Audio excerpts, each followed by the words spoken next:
Assalamualaikum warahmatullahi wabarakatuh. Perkenalkan, saya Irodatul Bahria dari cabang Bangkalan. Alhamdulillah, pada malam hari ini saya akan membahas mengenai materi 5 yang berjudul Wawasan Nusantara. Secara etimologis, kata Nusantara itu tersusun dari dua kata, yaitu Nusa dan Antara. Apa sih penjabaran dari kata Nusa itu? Yaitu dalam bahasa Sanskerta, Nusa itu berarti pulau atau sebuah kepulauan. Kemudian untuk kata Antara sendiri, dalam bahasa Sanskerta diartikan sebagai laut seberang.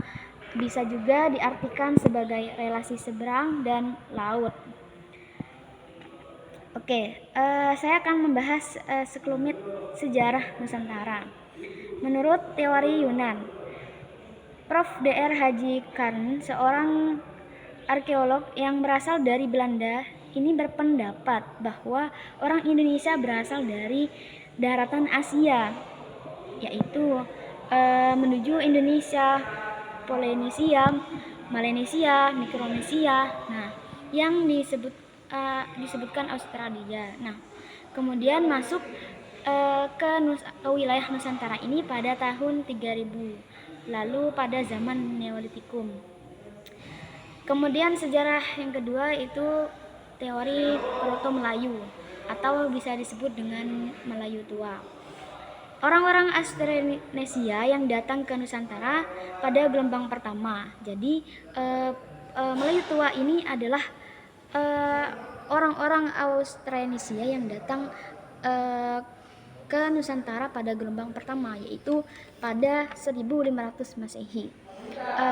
Bagaimana mereka memasuki wilayah Nusantara ini? Yaitu mereka memasuki wilayah Nusantara melalui dua jalur, yaitu jalur barat yang mana melalui Malaysia dan Sumatera, kemudian jalur utara atau jalur timur yang mana melewati Filipina dan juga Sulawesi. Kemudian teori sejarah Nusantara yang ketiga ada Deutero Melayu, yaitu orang-orang Austronesia yang datang ke Nusantara pada gelombang kedua. Jadi jika tadi Melayu tua itu adalah yang datang ke Nusantara pertama kali, ini yang kedua seperti itu, yaitu pada tahun 400 sampai 300 Masehi. Nah, alasan mereka memasuki wilayah Nusantara ini adalah asimilasi dengan pendahulunya, yaitu bangsa Melayu tua. Bagaimana mereka ini memasuki wilayah Nusantara kita, yaitu masuk melalui jalur barat dengan rute dari Yunan atau Teluk Tonkin, kemudian Vietnam, Malaysia hingga sampai ke Nusantara. Seperti itu. Oke. Era kerajaan Hindu-Buddha. Jadi sejarah Nusantara juga ada kerajaan Hindu-Buddha. Pertama, teori Brahma. Kedua, teori Kesatria. Ketiga, teori Waisa. Dan keempat, teori arus balik. Nah, sebenarnya teman-teman perlu diketahui kata Nusantara. Nah, Indonesia ini sebenarnya juga berasal dari kata Nusantara. Nah, siapa sih yang mencetuskan Indonesia ini?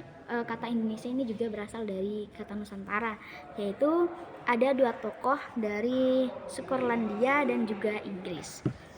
Nah, kemudian pada sejarah Nusantara ini juga ada sistem kepercayaan yang sudah muncul, yaitu sistem kepercayaan animisme, yang mana orang-orang pada masa itu mempercayai roh leluhur atau makhluk halus ya.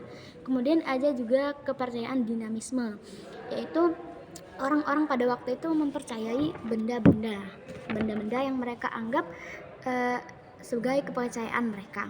Kemudian ada juga kepercayaan totemisme, yang mana mereka mempercayai hewan sebagai kepercayaannya. Kemudian yang sampailah kepercayaan yang terakhir sampai sekarang, monoisme, itu keyakinan terhadap adanya keesaan Tuhan yang Maha Esa. Artinya monoisme, artinya orang yang memiliki banyak kepercayaan. Seperti pada era sekarang, orang memiliki banyak kepercayaan, ada yang beragama Hindu, Buddha, Katolik, Kristen, seperti itu. Mungkin itu saja yang bisa saya sampaikan pada materi wawasan Nusantara ini. Kurang lebihnya mohon maaf. Wabillahi taufiq wal hidayah. Wassalamualaikum warahmatullahi wabarakatuh.